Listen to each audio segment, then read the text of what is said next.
Si Danilo, isang waiter sa lungsod ng San Ignacio, ay nagdusa mula sa pagkabalisa matapos ang nakita niya. Sa ilalim ng tulay ng malalim na tubig, serye ng mga multo ng mga batang nakasuot eskwela, may sugat sa ulo, ang nagtipon tuwing hating gabi. Para silang naghihintay, tahimik lang, walang boses, pero ramdam mo ang lamig, paliwanag ni Danilo habang hawak ang baso. Nagpatunay ito ng paglitaw ng elemento sa pangaraw-araw na buhay. Pinakinggan siya ni Jaime Templo, 35, na nakaupo sa isang madilim na sulok ng kainan sa lungsod ng Kadaliman. Nakasuot ng laging kulay lupang damit, nagtatala si Jaime. Ang lalaki ay puno ng matinding paranoia. Samantala, sa kolehiyo ng Mayumi, si Elias ay nagsimulang makarinig ng mga panunuya at boses sa loob ng kanyang utak matapos niyang sirain ang tesis ng isang kaklase. Ang pagkontrol ng espiritu ay nagsimula na. Ang boses ay hindi kailanman isang simpleng boses lamang. Para kay Elias, isa itong koro ng panunuya, paulit-ulit na humahampas sa kanyang bungo. Inuukit ang bawat masamang salita na binitawan niya. Walang hiya. Magnanakaw, mag-isa ka. Sumisigaw ito ng mas malakas kapag siya ay nag-iisa, halos pumaparalisa sa kanya sa loob ng mga silid-aralan ng kolehiyo ng Mayumi. Naging palaging kasama niya ang boses, lalo na sa gabi. Hindi na siya makatulog ng walang pangarap na pagtuligsa at paghila. Napilitan siyang umalis sa lungsod ng Kadaliman, umuwi sa kanilang probinsya sa pag-asang matatakasan ang panggagambala. Ngunit sinundan siya ng boses. Bumaba ang kanyang timbang ng labis. Ang balat niya ay nagkulay abo. Ang tanging sandali ng kapayapaan ay kapag naisip niya si Gino, ang kaklasing biktima niya, at ang ideya ng paghingi ng tawad. Tila may humawak sa kanyang lalamunan, pumipiga, pinipilit siyang magpakumbaba. Kaya pumunta siya sa sementeryo kung saan inilibing ang lola ni Gino, ang lugar na pinaniniwala ang ginamit ng ama ni Gino sa itim na mahika. Doon, sa ilalim ng malamig na buwan, siya ay umiyak at humingi ng tawad. Tanging matalim na katahimikan ang pumalit.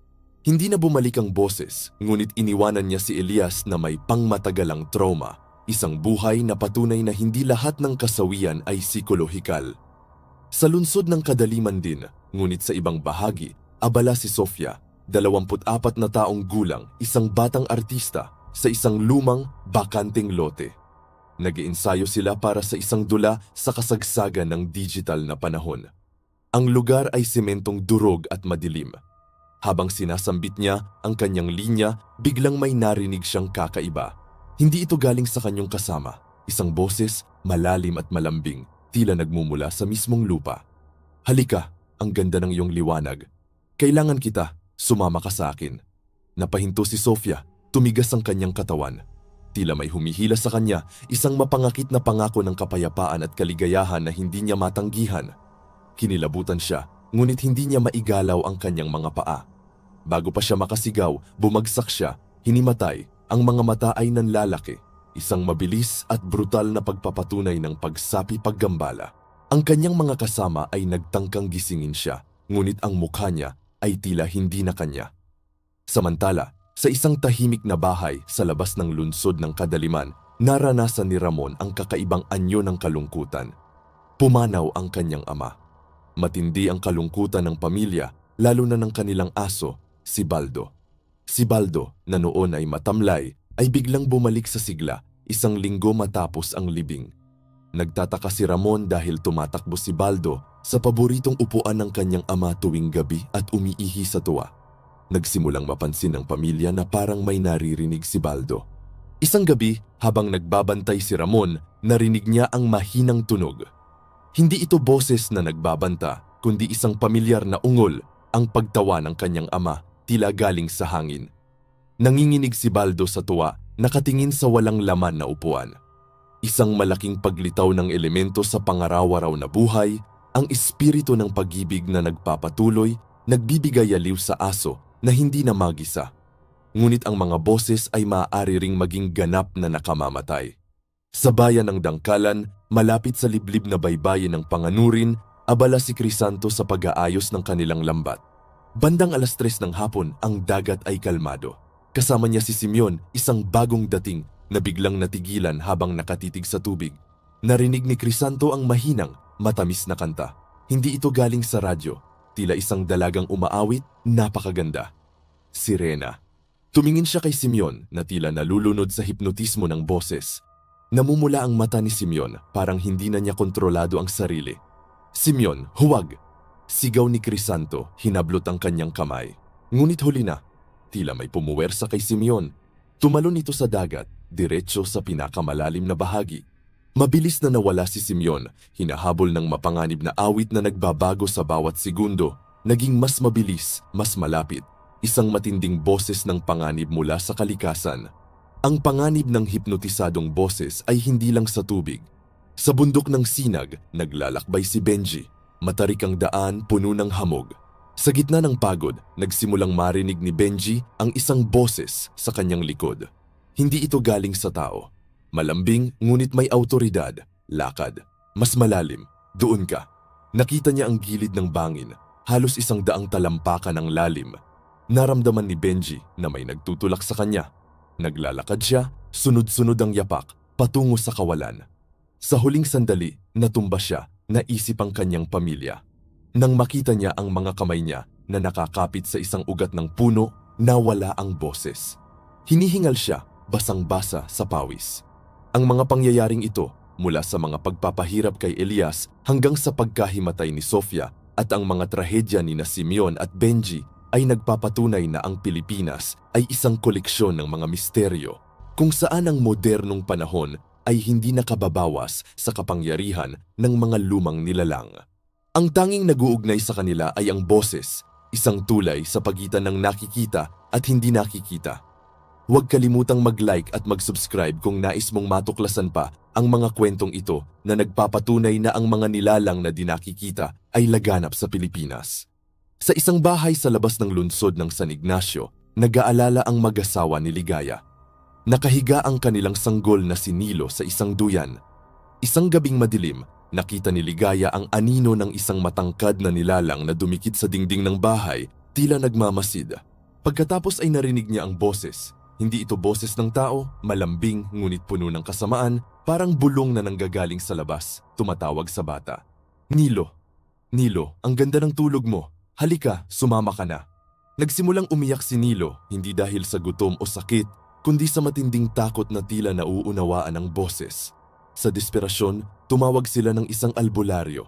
Nang dumating ito, agad nitong nakita ang marka ng boses. Bumulong ito sa isang garapon ng tubig at sinabuyan ng buong silid, naglagay ng mga halamang gamot sa bintana.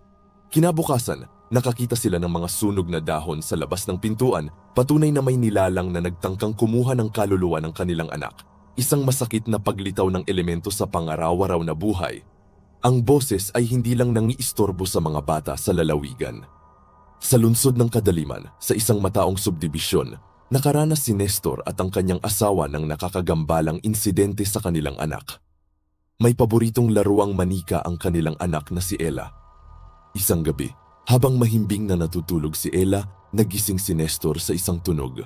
Isang boses ng lalaki, malalim at mapangakit, tila nagmumula mismo sa laruang manika na nakalagay sa tabi ng kama.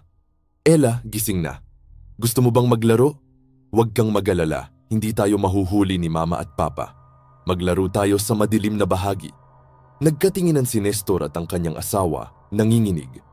Kinuha ni Nestor ang manika at nang itapon niya ito sa bintana, narinig nila ang isang matinis na tawa, malinaw, tila nagpapaalam. Hindi na muling nakuha ni Ella ang manika na iyon.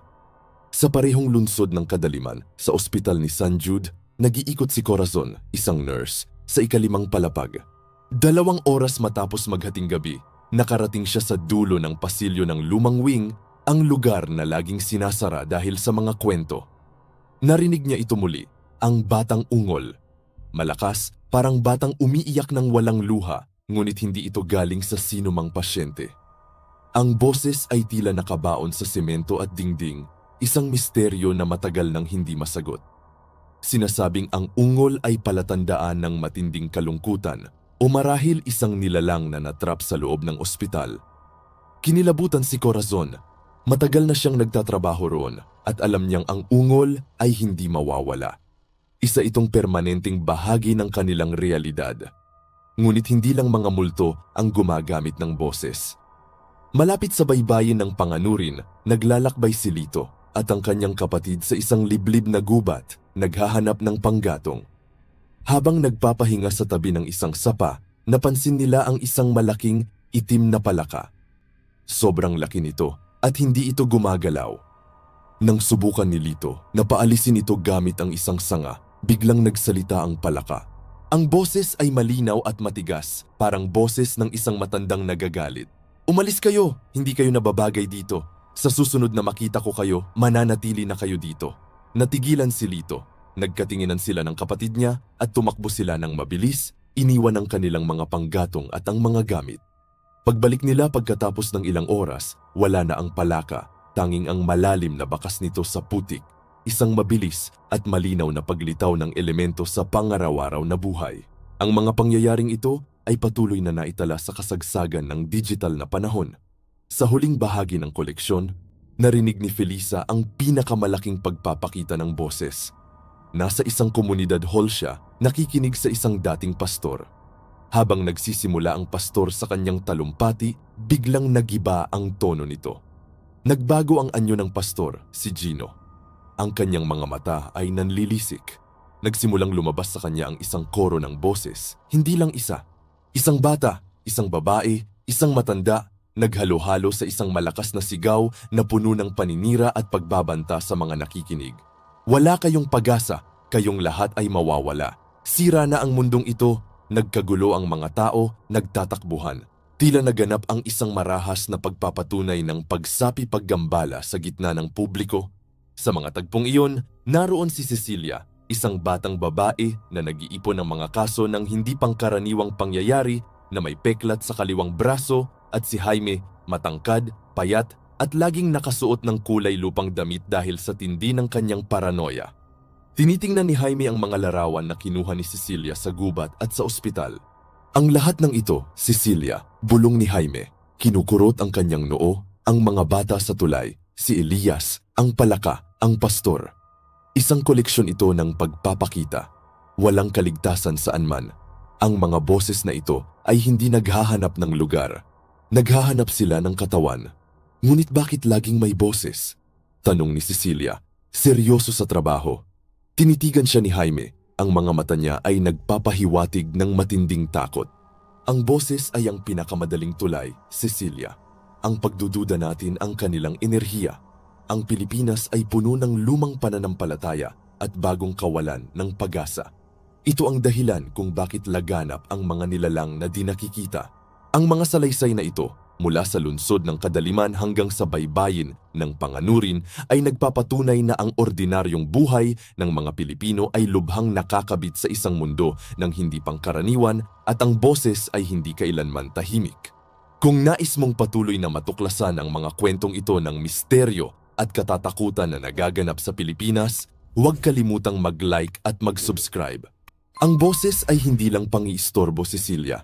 Ito ang pundasyon ng lahat ng kasong ito. Tandaan mo si Danilo sa lungsod ng San Ignacio. Isang simpleng waiter na wasak ang isip matapos makita ang mga batang nakasuot eskwela sa ilalim ng tulay ng malalim na tubig. Ang mga sugat sa kanilang ulo at ang kanilang tahimik na pagtitipon. Hindi lang sila multo, sila ay paalala ng isang lumang trahedya na patuloy na nagpaparamdam. Ang tunog ng kanilang pagiyak, hindi ba ito ang unang boses na naitala natin na nagdudulot ng matinding, malamig na kalungkutan? Ang pagkabalisa ni Danilo ay nagpapakita na ang simula ng panggagambala ay nasa paningin at tunog. Tugon ni Cecilia, sinipat ang isang folder na may tatak na Kolehiyo ng Mayumi. Pero mas nakakatakot, Jaime, ang boses na tumatarget sa loob mismo ng utak tulad ng nangyari kay Elias. Si Elias, ang dating mapangapi na nag-aral sa Kolehiyo ng Mayumi. Pagkatapos niyang sirain ang tesis ng isang kaklase, nagsimula ang panggagambala. Ang boses ay hindi narinig ng iba.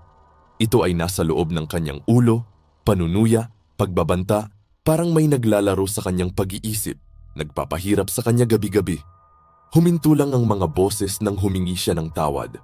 Iyon ay pagpapatunay ng pagsapi-paggambala, ngunit ginamit ang boses bilang sandata. Ang usap-usapan, naitala mo sa iyong mga tala na ang ama ng biktima ay gumamit ng itim na mahika. Hindi ito simpleng multo, ito ay may direksyong paghihiganti. At ang parehong uri ng pagakit ang naranasan ni Sofia sa bakanting lote habang nag-iensayo ng dula. Dagdag ni Jaime, ang mga mata ay gumagala sa paligid kahit walang tao. Hindi siya biktima ng galit, kundi ng pangaakit. Narinig niya ang mapangakit na boses, tinatawag ang kanyang kaluluwa at bigla siyang hinimatay. Halos makumpleto ang pagsapi. Ang boses ay nagsisilbing pangakit, isang paanyaya. Hindi ito laging nagdadala ng masamang balita. Tiningnan ni Jaime ang kaso ni Ramon. Hindi laging masama ang koneksyon, Cecilia. Tingnan mo si Ramon at ang aso nilang si Baldo. Namatay ang ama ni Ramon at pagkatapos biglang gumaling si Baldo sa sakit nito. Sabi nila, naririnig ni Baldo ang boses ng namayapang ama, isang pamilyar, nagpapatahimik na boses.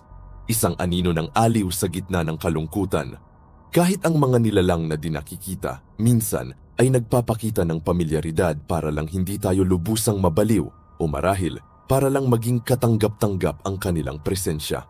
Pero ang kapangyarihan ng boses na maghatid ng kapahamakan ay mas matingkad sa mga elemento, wika ni Cecilia, na iniabot ang file mula sa baybayin ng panganurin, ang mga nilalang sa dagat, ang kaso ni Crisanto at Simeon sa bayan ng Dangkalan.